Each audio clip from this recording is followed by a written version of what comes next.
Welcome back to D+Pad Life, and today we're going to talk about the one and only Resident Evil 5. Yeah, that's right, man. This game is absolutely legendary. Man, what I will say right off the bat is I know for a lot of people, this is considered an incredible Resident Evil game and one of their favorites. For me, it's got its place in history. I like it nowadays, but when I tell you that this game first came out, whoo boy, did I have some harsh feelings towards it. So before we dive into that, what I want to say is, please be sure you consider subscribing to this channel if you enjoy Resident Evil content. I am a huge Resident Evil fan. I do a lot of videos talking about the series, and right now we are going through the entire Resident Evil franchise. I believe this is video 12 in the series. Hopefully I'm right. We've covered Resident Evil 1 through 3 and their remakes, as well as Code Veronica and Resident Evil 0. Both versions of Resident Evil 4, the original and the remake, and we just covered Resident Evil Revelations 1. Yeah, so this makes this video 12 in the series. So if you love Resident Evil content and you want to hang out with a big fan of the series and just kind of vibe with how much you love these games, be sure you consider subscribing, man. It's a fun channel to be a part of. But let's go ahead and dive into it. Oh yeah, real quick. In this series, I generally cover my initial experience with the series, how I first played it, and my likes and dislikes, and ultimately where it lands with me today. So we can go ahead and dive into that right now.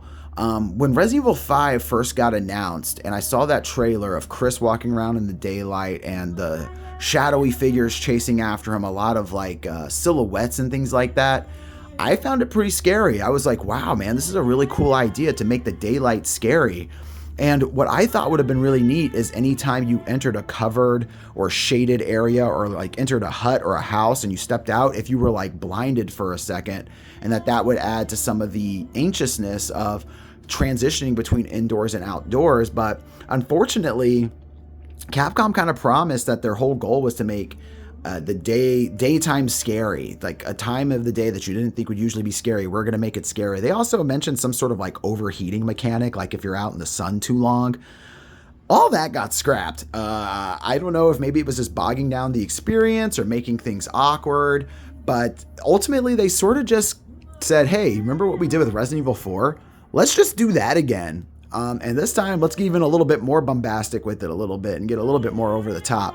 In some segments, I'd say they're pretty equal, except, I don't know, the ending segment in this game is very over the top, so I don't know. But in any case, one of the major things that this one changed is, well, we're looking at her, Sheva Alomar. They added a permanent partner with you throughout the entire game. So you could either play co-op, which is huge, or you could have an AI companion. And the AI is definitely hit or miss with this game. I almost wonder if maybe they've patched it over time to kind of make it a little sharper, but it's certainly not a grandiose, big difference of being sharper or not. Sheva, for a lot of people, I think bogs down this experience and docks this game a lot of points. But for me, I got a soft spot for Sheva, man. Just her character in general, not gonna lie, she's super cute. Like, that's fun. But like, she was a very interesting character to me. I thought the fact that like she had an inn and the setting and was familiar with like the people, the places, and the things really contributed to the adventure. To me, Chris is kind of like milk toast. He's just a little bland, you know what I mean? Like, he's only all right. So not in general, but in this game, I'm not super into Chris, and I'm not a fan of roid rage Chris. Like, these giant muscles, like, that never really did it for me. Looking back now, when I play it, it has its charm, but every time I boot this game up, I'm reminded on just how bulky Chris is. He's just way too big, man. He looks like a Gears of War character. He looks extremely out of place. One thing I will say, though, trying to keep it spoiler free, after seeing what he goes through in Code Veronica, you can maybe understand on why he would want to pack on some beef and build some muscle, because he knew there was a huge challenge coming his way that he was going to have to face, and he wanted to make sure he had the strength for it, because certainly in Code Veronica he didn't have the strength for it, and it almost ended his life, right? So I guess I can kind of understand it from that perspective, but aesthetically, it doesn't really do it for me. Now, I mentioned that I had some tough feelings with this game when it first came out. I remember Resident Evil 4 for me, loving the game, but not really loving what it did to Resident Evil as a franchise. Feeling like it took the whole series in a direction that I personally wasn't looking for it to go into. And 5 just kind of doubled and tripled down on that. And it really left me with a bad taste in my mouth because they introduced some key characters in this game that are really important to the series as a whole. And I just wasn't a fan on ultimately what they decided to do with pretty much any of them. And it just left me really feeling lost as a fan and questioning, like, what does this series become? What is it going to do next that I can actually enjoy and feel entertained by? It just seemed like the Resident Evil that I loved and cared about was dead and gone. And that was a difficult pill to swallow. I'm not going to lie. As time went on, I found a soft spot for Resident Evil 5. I definitely do like it these days. I have fun with it. I enjoy it. That's the thing with these Resident Evil games and with Capcom in general.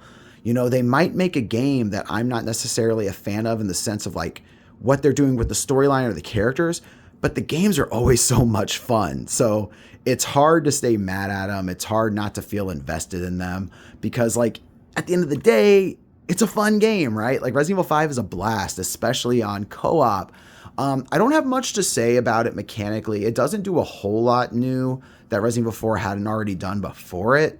The general gameplay is about the same, except like item management is done on the fly. The enemies can still move around as you're managing your items. It no longer freezes the screen for you to do that sort of thing. You obviously have the partner with you at all times, and that has a lot to do with how things play out. You have to manage them, look out for them, utilize them to solve puzzles, things like that, which I think is hit or miss throughout the game. I think sometimes it works well, sometimes it's cumbersome, but overall, it just all contributes to the Resident Evil 5 experience, right? Like, this is what Resident Evil 5 is. And, oh, cool. We do get an opening cuts. Finally, like, I've been wanting one of these games to do this, and, like, none of them have been doing it.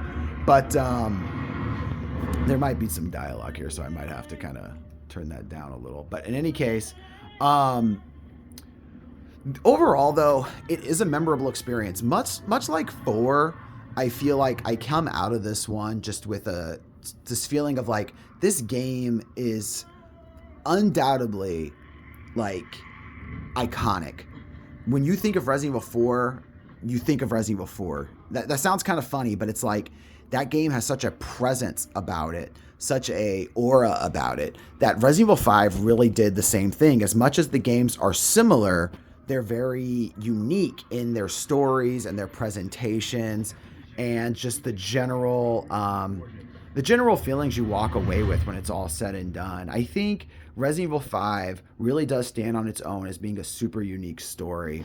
One of the things, too, that I really loved about it was the DLC, the Lost in Nightmares DLC, where you get to play as Chris and Jill invading Spencer's mansion and coming to face with one of their rivals. And I thought that was really cool. I don't know why it's the cover of the game. I think that's really ridiculous. Sheva belongs on the cover, not Jill. Even though Jill's my favorite, Sheva's more attached to this series than Jill is. Her being front and center is kind of strange to me, but in any case, I thought the Lost in Nightmares DLC was really cool, but I have gone back and played it a few times, and ultimately, the main game is more fun, but the Lost in Nightmares DLC is like a proof of concept. It does show that you can do this new over-the-shoulder, more action-focused Resident Evil game and still make it spooky. And ultimately, I think that Lost in Nightmares DLC showed them that they needed to make a game like Revelations. And so I'm really grateful that exists, because ultimately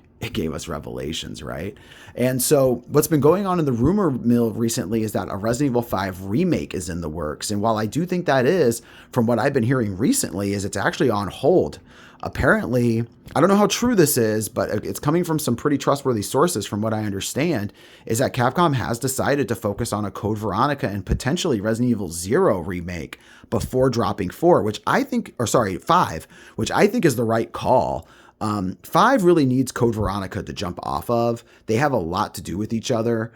And 0 is it's a Resident Evil game that's in the most need of a remake, the most need of a re-envisiting to kind of get the original vision right. And so I'm more than willing to rest and wait for a Resident Evil 5 remake while those two get taken care of.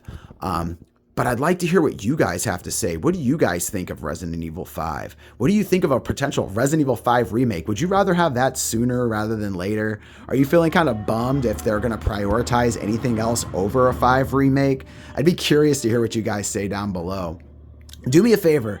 If you've enjoyed this conversation, please give the video a like. It goes a long way in helping support the channel, helps us grow, helps us get exposure out there. It really helps in the algorithm, and I deeply appreciate it. As well as if you just enjoyed hanging out, if you enjoyed my company, please consider subscribing. We are on the road to 100 subscribers, and I'm loving the pace that we've been keeping. And I'd like to see us get there, maybe even by the end of February. That'd be insane. It might happen, it might not, but if you guys can help us get there, I'd really appreciate it. So yeah, like, comment, subscribe, all that good stuff. And next time on the Resident Evil discussion series on D+Pad Life, we're going to be discussing Resident Evil Revelations 2. Why am I not going to Resident Evil 6? Well, that's because Resident Evil Revelations 2 takes place between 5 and 6. And so we're going to keep it going, the timeline chronologically here. And yeah, man, this is the return of Claire Redfield and even the return of Barry Burton from Resident Evil 1. Like, what? A game where you actually get to play as Barry? Let's freaking go. But that's been it for Resident Evil 5, and that's been it for D+Pad Life. I'll catch you guys in the next one.